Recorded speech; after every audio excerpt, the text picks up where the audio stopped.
വ്യാജ ID card ഉണ്ടാക്കി youth കോൺഗ്രസിൻ്റെ സംസ്ഥാന അധ്യക്ഷ പദവിയിലെത്തിയിട്ടുള്ള രാഹുൽ ഈ വ്യാജ ID കാർഡുമായി ബന്ധപ്പെട്ട് നിരവധി കേസുകൾ നേരിട്ടുകൊണ്ടിരിക്കുകയാണ്. രാഹുലിൻ്റെ ഉറ്റ അനുയായികളെയാണ് നേരത്തെ ഈ കേസിനകത്ത് അറസ്റ്റ് ചെയ്തത്. ഈ അനുയായികൾക്ക് രക്ഷപ്പെടാൻ വേണ്ടി രാഹുലിൻ്റെ പേരിലുള്ള കാർ ഉപയോഗിക്കുന്ന ഘട്ടത്തിൽ പോലീസ് അറസ്റ്റ് ചെയ്യുകയും രാഹുലിൻ്റെ കാറ് തന്നെ പോലീസ് കസ്റ്റഡിയിലെടുക്കുകയും ചെയ്യുന്ന സംഭവമുണ്ടായിരുന്നു. തുടർന്ന് അതിൻ്റെ അന്വേഷണം നടന്നുകൊണ്ടിരിക്കുകയാണ്. ഈ അന്വേഷണവുമായി ബന്ധപ്പെട്ട് കേരളത്തിൽ ഈ സംഭവവുമായി ബന്ധപ്പെട്ട് കേരളത്തിലെ BJP വലിയ പ്രക്ഷോഭം നടത്തുമെന്നും ഈ കേസ് കേന്ദ്ര അന്വേഷണ ഏജൻസികളെ കൊണ്ട് അന്വേഷിപ്പിച്ച് ഇതുമായി ബന്ധപ്പെട്ട രാജ്യദ്രോഹം അതിന് അർഹമായ ശിക്ഷ വാങ്ങിക്കൊടുക്കും എന്നൊക്കെയാണ് മാധ്യമങ്ങൾക്ക് മുന്നിൽ വന്ന് BJPയുടെ സംസ്ഥാന അധ്യക്ഷൻ വീമ്പ് പറഞ്ഞത്. പക്ഷെ ഒന്നും ഉണ്ടായില്ല. കേന്ദ്ര അന്വേഷണ സംവിധാനം വന്ന് സംസ്ഥാന പ്രസിഡന്റിനെ ഇതാ നാളെ തന്നെ അറസ്റ്റ് ചെയ്ത് ചോദ്യം ചെയ്യും എന്നൊക്കെ പറയുന്ന നിരവധി സംഭവങ്ങൾ ഉണ്ടായി.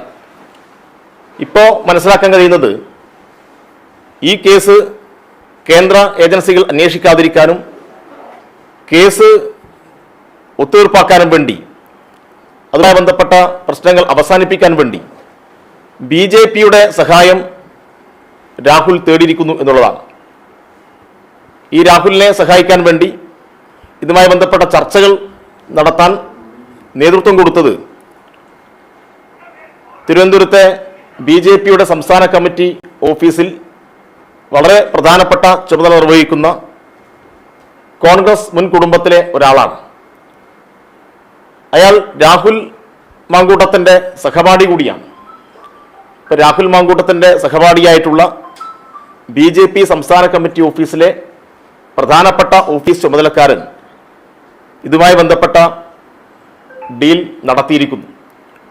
അതുകൊണ്ടാണ് BJPയുടെ പ്രധാനപ്പെട്ട സംസ്ഥാന കേന്ദ്ര നേതൃത്വം ഇതുമായി ബന്ധപ്പെട്ട് ഒരു അന്വേഷണമോ ഒരു ആരോപണമോ ഇതുമായി ബന്ധപ്പെട്ട് നടത്താതിരുന്നത്. ഇപ്പോൾ സ്ഥിരമായി പത്രസമ്മേളനം നടത്തുന്ന ഒരു കേന്ദ്രമന്ത്രിയുണ്ട് കേരളത്തിൽ, V. മുരളീധരനാണ്. ഇത്രയും വലിയ ഒരു രാജ്യദ്രോഹ കുറ്റം സംസ്ഥാന പ്രസിഡന്റ് തന്നെ നിരവധി തവണ ഉന്നയിച്ചിട്ടും BJPയുടെ സംസ്ഥാന പ്രസിഡന്റ് തന്നെ കേന്ദ്ര ഇലക്ഷൻ കമ്മീഷനെ നേരിൽ പോയി കണ്ട് പരാതി കൊടുത്തിട്ടും അതിനെപ്പറ്റി V. മുരളീധരൻ ഇതുവരെ എന്നൊരക്ഷരം ഉരിയാട്ടിട്ടില്ല. BJPയുടെ മറ്റ് സംസ്ഥാന നേതാക്കൾ ആരും ഈ വിഷയം തൊട്ടിട്ടില്ല. അപ്പോൾ ഇത് വ്യക്തമായ ധാരണ ഇതുമായി ബന്ധപ്പെട്ട് BJPയും BJPയുടെ സംസ്ഥാന അഖിലേന്ത്യാ നേതൃത്വവും രാഹുലും തമ്മിൽ ഉണ്ടാക്കിയെന്നാണ് അറിയാൻ കഴിയുന്നത്. ഇത് വളരെ ഗൗരവമായിട്ടുള്ള ഒരു പ്രശ്നമായി കാണേണ്ടതുണ്ട്.